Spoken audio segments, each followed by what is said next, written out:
Welcome to the AFR Saints channel, where we provide you daily content on your favorite team, the New Orleans Saints. Do us a favor and hit that subscribe button. Be sure to leave your comments below and smash that like button. Who dat?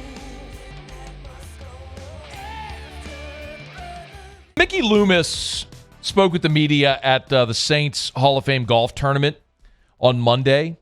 And one of the things that he talked about was coming out of the draft, and in particular on the defensive side of the ball, kind of how everything fell.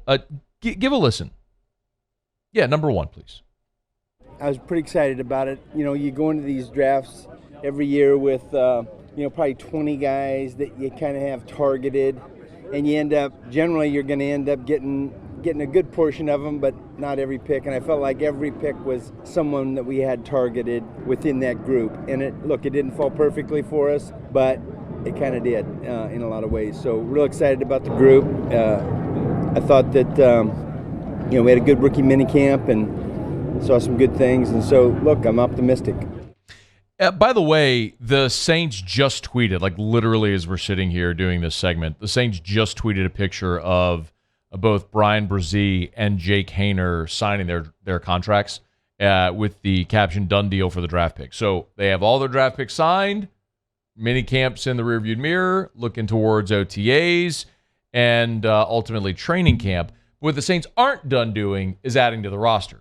So they knew going in, and listen, by the way, Mickey Loomis was also asked, and I know we've talked so much about this, and now with the benefit of hindsight, we can unpack it a little bit even more.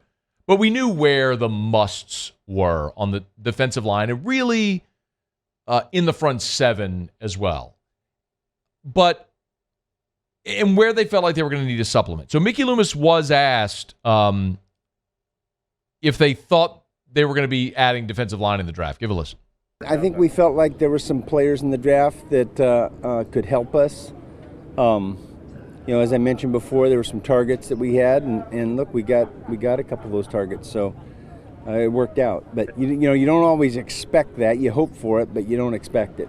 Okay, so we know what they did. They added Brian Brzee, they added Isaiah Foskey, you got a tackle, you got a defensive end, and they did a lot of other really good stuff too. You added a versatile defensive back, you got a running back that you needed, you got a really good wide receiver that I personally am excited about. We've talked about Jake Haener. We've talked enough about the draft class. So now you come out of the draft and you realize, okay, the first wave of free agency is gone. The draft came and went. What else do we need to supplement? Well, we all know we've talked plenty about Foster Moreau because they had to get a tight end.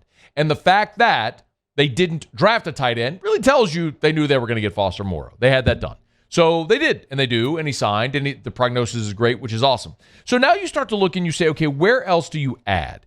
Are there players where you need starters, or are there places where you need depth? And there's a couple of spots where you could say the Saints definitely still need depth, and it's in the defensive front seven. And the Saints have added here in the last 24 hours a player at both defensive line and at linebacker. And there's one other name that we have to talk about that could be the solution of the solution at one of those levels. The Saints have signed a guy that's a familiar face to the Saints, Niko Lalos, out of the XFL. Now, the backstory here was an undrafted free agent in 2020 out of Dartmouth and started his career as an undrafted free agent with the New York Giants, bounced around the league a little bit. He ended up in New Orleans and actually finished last season on the Saints practice squad to close out the season. Joined the Saints in November and then finished out with the Saints practice squad for the remainder of the season. And then after the season went and played in the XFL for the Seattle Sea Dragons and was a really good player. He played the third most defensive snaps for Seattle. It's one of the things, we're going to keep talking about this. They've added Zach Heflin as well as defensive tackle. Now Niko Lalos, another defensive lineman. The XFL is going to be interesting because it's going to give a lot of guys who are normally just practice squad guys or not playing a lot the opportunity to actually get on the field and play. The one big question I have is, and this is a random tangent, but are these guys going to be fresh enough after playing an XFL season in the spring to be ready for an NFL training camp in a 17-week season? Okay, That's a random aside. We'll get a larger sample, and we'll be able to tell. Here's what I like about Niko Lalos. Here's a guy who is 6'5", 270. I looked up some XFL. I did not watch a snap of XFL football this year. Not a snap. If you go look up some of his game film, though, there's actually spots where they had like NASCAR packages, all pass rushers. They had him playing like the the zero technique, the nose. So at 6'5", 270, he is a defensive end. He's a run-stuffing end, and played more run plays, defensive snaps as a run stuffer than as an edge rusher, but also was athletic enough to move inside on pass rushing downs and play the nose as well. Had an interception that sealed a game in one game. So he's an interesting add. And when I think of a run-stuffing defensive end, a big run stuffer, I think Cam Jordan. 6'5", 285, 290. This is what this guy looks like, 6'5", 270. So he's not Isaiah Foskey. Central casting, looks like a Greek god, Adonis, put off the edge and go blow up. Daniil Hunter, guys that look like that. But he's more of a big end that's going to set the edge and stuff the run. And I like that. It gives you numbers at defensive end and versatility. You got Cam Jordan, who's aging. And really, you had, on the other side, Carl Granderson, who's been a very good player for you, considering he's an undrafted guy to Wyoming.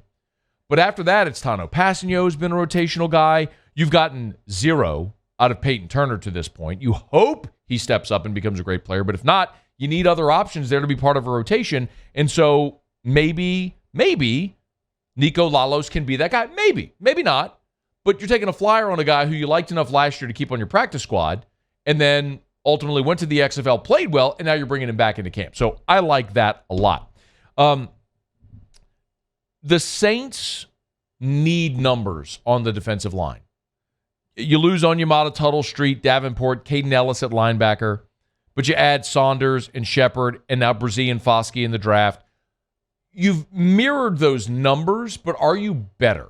And that's something we're not going to know until they get on the field and see. But I don't know that you're better on the interior. But in adding Brian Brzee, you're definitely adding a guy that has major star potential on the interior. And I think you're better with Foskey than Davenport, because Davenport just couldn't stay healthy, and Foskey has that type of potential. So what do you do at linebacker? The other spot where the Saints certainly needed to add was at linebacker. We've talked about it a ton. You like your first two. You really like your first two guys there. Demario Davis and Pete Werner are really good starting linebackers. What you don't have is depth, especially with Caden Ellis gone. And maybe the guy worth keeping an eye on is DeMarco Jackson. I'm just going to file that away. And I have nothing to base this on other than the fact that the Saints were confident enough in him a year ago to draft him out of Appalachian State. And he's a little bit of an undersized guy, but he's a thumper, he's a run stuffer, he's a physical interior player. And he missed all of last season with injury. But maybe the fact that the Saints didn't draft a linebacker and didn't go sign a linebacker in free agency, despite Caden Ellis walking, tells you they're confident in this guy. As we move through OTAs and closer to training camp, just a name worth keeping an eye on to see if DeMarco Jackson could be the answer the Saints are looking for at linebacker. Hey, thanks so much for watching. Please leave your comments. I love to interact, and be sure to hit the red subscribe button below.